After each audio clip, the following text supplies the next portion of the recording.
Welcome to Cisco Center of Excellence at NHCE course Routing and Switching 2.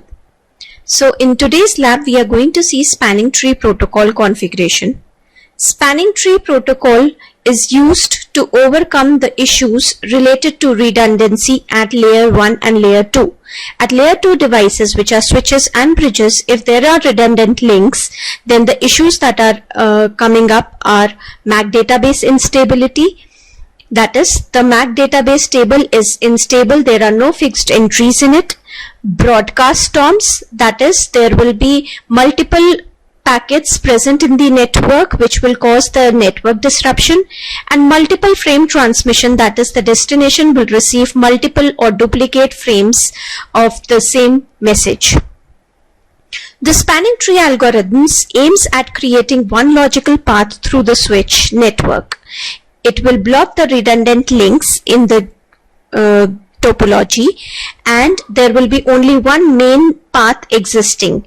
In case there is a failure of the main path, then the redundant link which has been blocked will be unblocked and will be available to establish the network connectivity.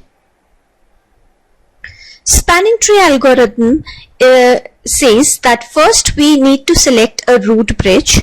The root bridge is selected as the switch which has the lowest bridge ID. So the bridge ID comprises of the priority followed by the VLAN ID followed by the MAC address. So the default priority on all the switches is 32768, and if we include the VLAN ID plus 1, so it becomes 32769.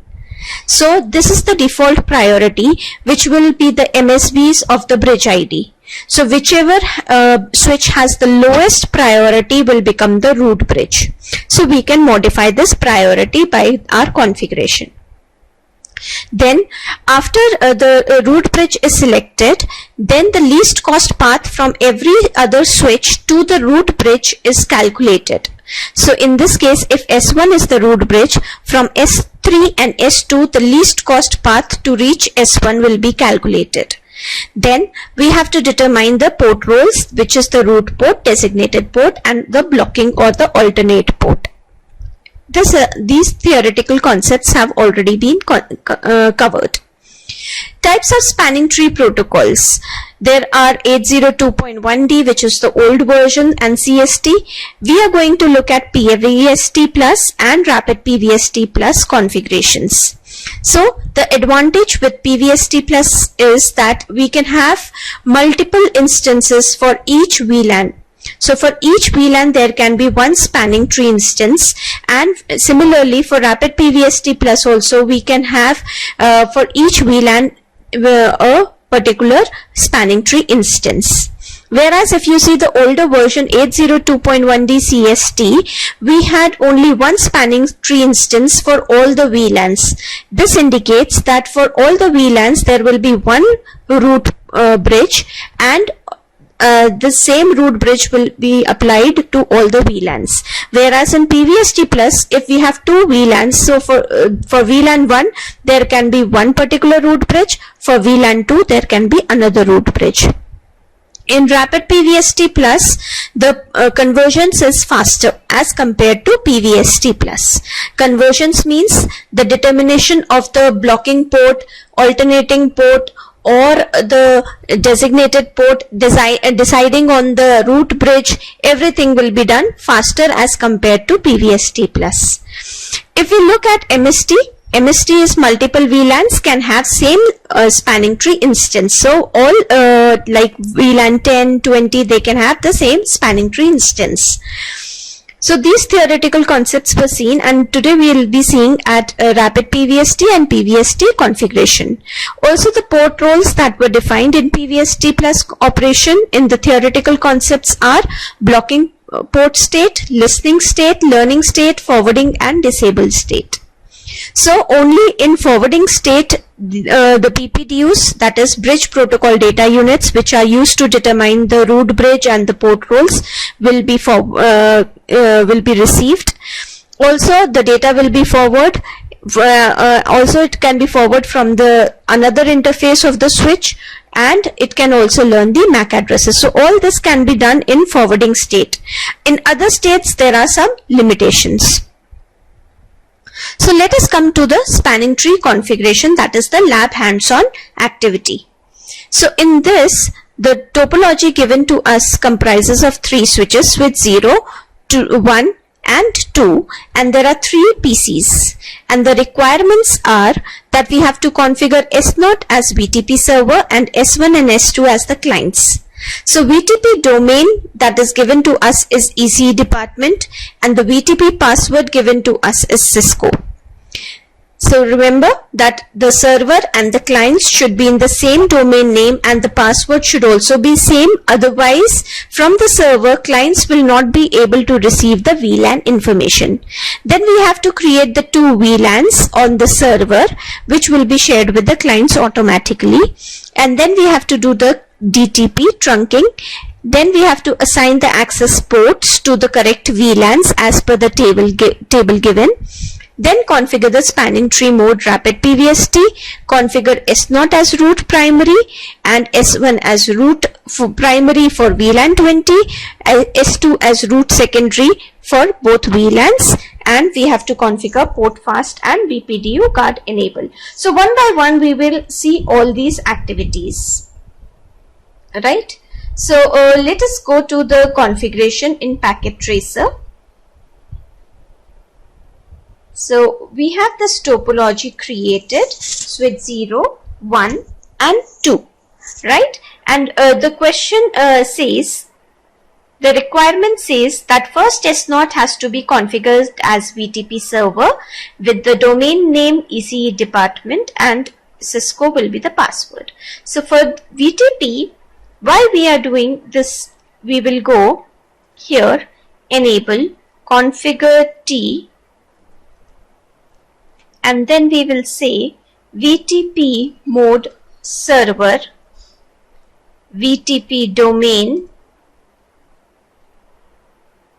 The domain name given to us in question is ECE-DEPT.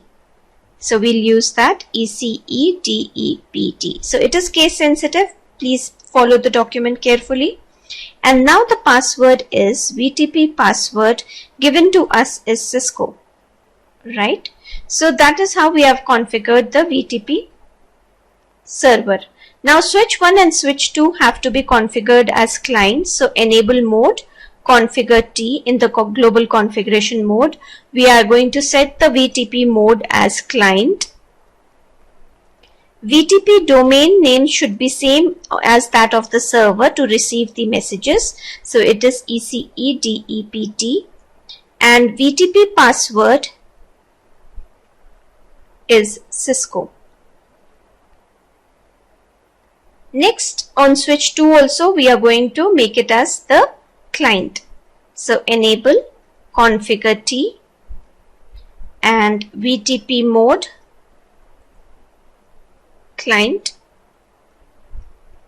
VTP password, VTP domain is ECE-DEPT. Be very careful because this is case sensitive. If you don't do the same what is given in the question, then there will be a mismatch.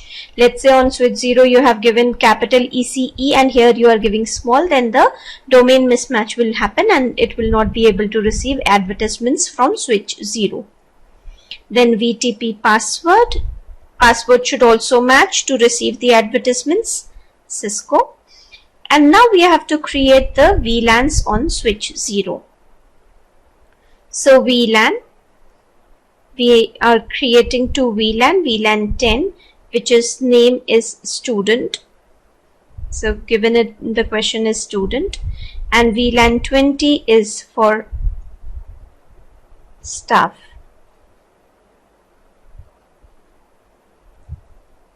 Right? So we have created these 2 VLANs. 20 is for staff and 10 is for student, right?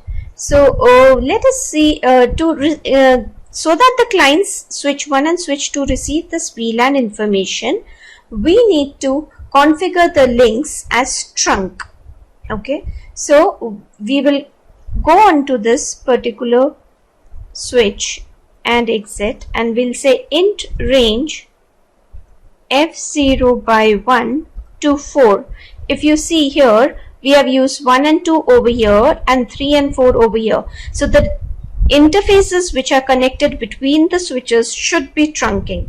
So we will take 1 to 4 and we'll say switch port mode trunk, and we'll do no shutdown. That is power up the ports. Similarly, here on switch 2 also I am going to do the same. Int range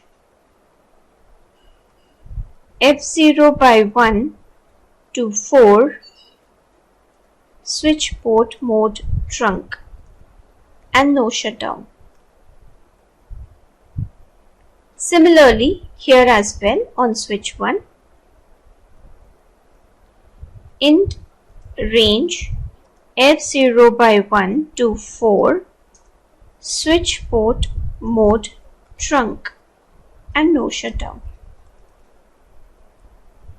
So we can see we have completed. If you want to verify whether these switches have received the VLAN information, we can do the command show VLAN brief. So if you see the VLANs that we had created on switch 0, that is VLAN 10 student and VLAN 20 staff, is appearing on switch 2. Similarly, on switch 1 also we can verify the same, show VLAN brief. So 10 and 20 both are appearing on this, right? So we have created the VLANs. The next step is to assign the VLANs to the correct ports, right? So F0 by 8 on switch 0 belongs to VLAN 20, and on switch 1 and switch 2, F0 by 12 and 10 belongs to VLAN 10. Here it should be VLAN 10, and this should be root primary, right? Alright, let us go back to our configuration. So here switch 2, F0 by 10 should belong to VLAN 10. So remember, the edge ports are always, so we'll go to the global configuration mode. So the edge ports which is connected to the end devices, here in this case it is F0 by 10, they are always in access mode. They should always be in access mode. So switch port mode access, and then we have to assign this particular port to VLAN 10. Switch port access VLAN 10. Okay, and no shutdown. Similarly, here if you see, switch 1 F0 by 12 also belongs to VLAN 10. So we will type here configure T in the global configuration mode, int F0 by 12 switch port mode access, and switch port access VLAN 10, and no shutdown, right? Next on switch 0, if you see, we have a PC connected on F0 by 8 and it belongs to VLAN 20. So we will write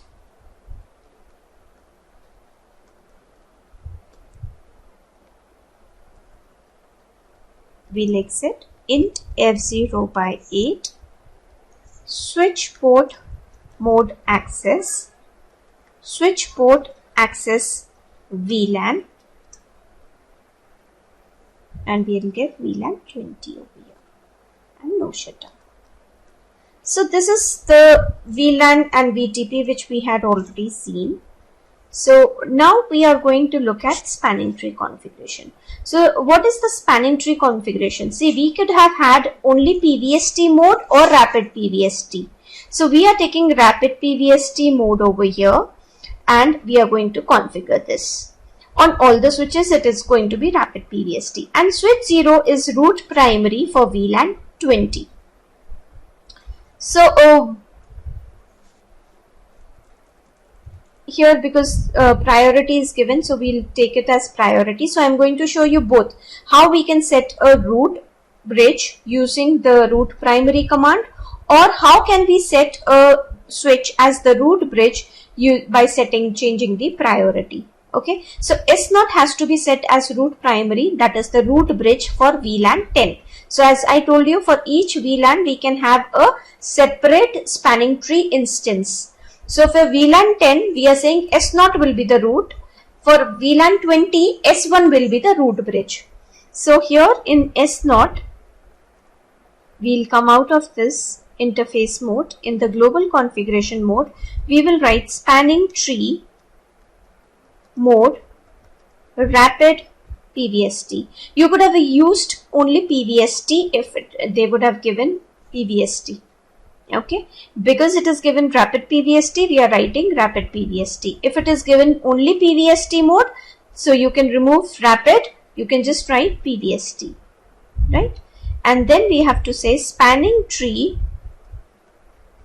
VLAN 10 root primary. The command is quite simple, root primary. And then you can just simple command.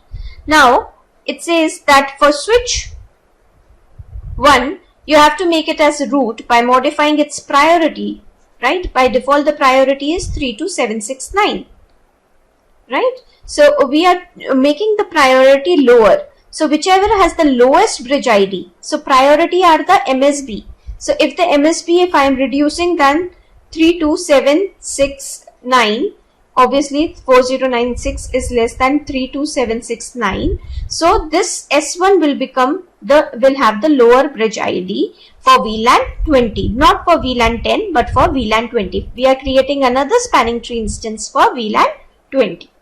So for that we go to switch 1 and we will come out of the interface mode, and in the global configuration mode we will write spanning tree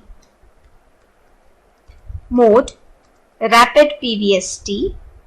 Then we are going to write spanning tree VLAN 20 priority, and whatever priority is given to us in question we are going to set it 4096.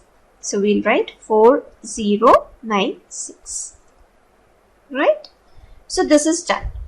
And for switch 2, for both the VLANs it should be the secondary root. In case the primary root bridge fails, then in that case switch 2 is capable of becoming the root bridge. So we will come out of the interface mode here and we will write spanning tree mode rapid PVST. Then we are writing spanning tree VLAN 10, 20 for both the VLANs. This is going to be root secondary. So the commands, if you see, are very simple, right? Now, after you have done this, we are supposed to configure BPDU guard and port fast. Why port fast? Because we had seen in our previous theoretical concepts that we have blocking mode, listening mode, learning mode, forwarding and disabled mode. So we do not want the access ports, that is the ports which are connected to the end devices, to undergo through these port states.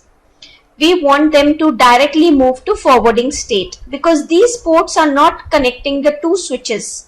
See over here, we do not want that this particular F0 by 10 to go through the learning phase or disable state. Okay, we directly want it to go to forwarding state.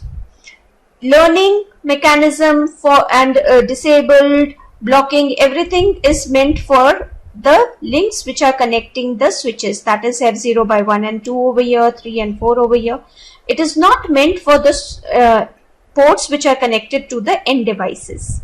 So this port we want directly to be moved to forwarding state because we may have done DHCP configuration where the IP address of this particular PC has to be dynamically got from the server.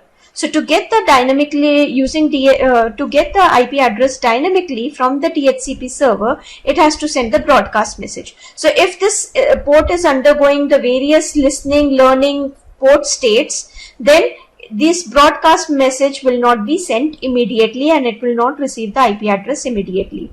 So to overcome this, we want that F0 by 10 should skip all the intermediate listening, learning states and directly go to forwarding state, for which we have to do port fast. So we go to this particular interface, int F0 by 10, and we will say spanning tree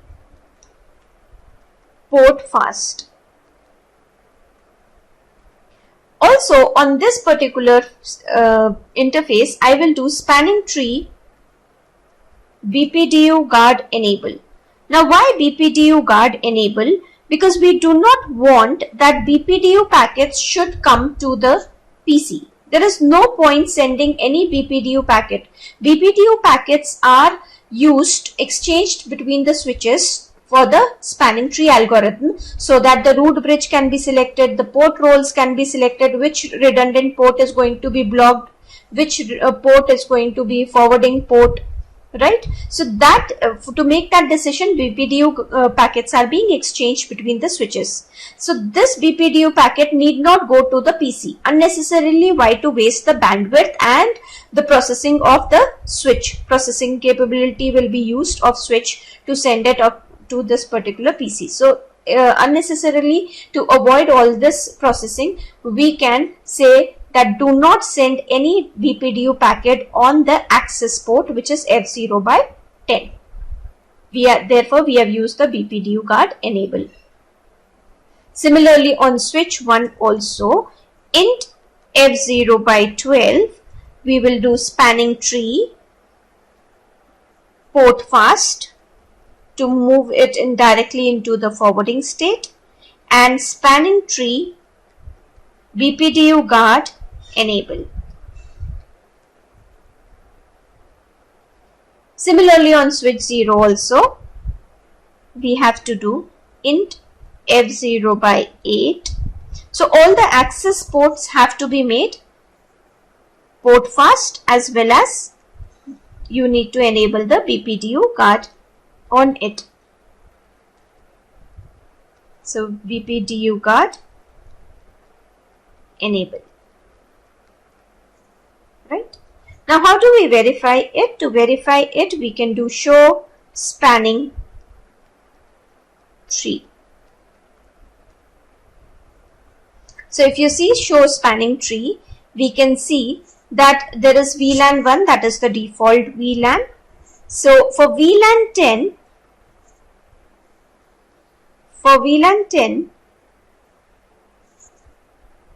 we have this bridge is the root. So switch 0 is the root bridge for VLAN 10. That is what we had configured, right? This is what we had configured.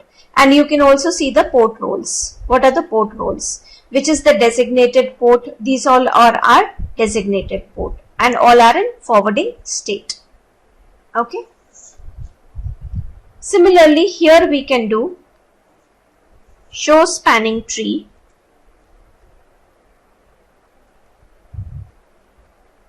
So we can see that for VLAN 20, this particular switch is the root bridge, right? And you can see F0 by 1 is designated port, that is the path towards the root. F0 by 2 is also designated port. F0 by 4. So all the root ports, the ports of the root bridge will be designated. See, F0 by 4 is alternating, which is blocking. The status is blocking. This particular is blocking. F0 by 3 is designated forwarding port. Okay, so we can see this particular port has been blocked. Similarly, you can go for switch 2, show spanning tree, and we can see that this is a secondary root bridge which will not be indicated over here. and we can see all the port roles. So here also F0 by 4 is the blocking port. Okay. So, but in this case, that this is blocking port only for VLAN 20, not for VLAN 10. So for VLAN 10, it is forwarding state. Right. So this is how you can verify the spanning tree algorithm.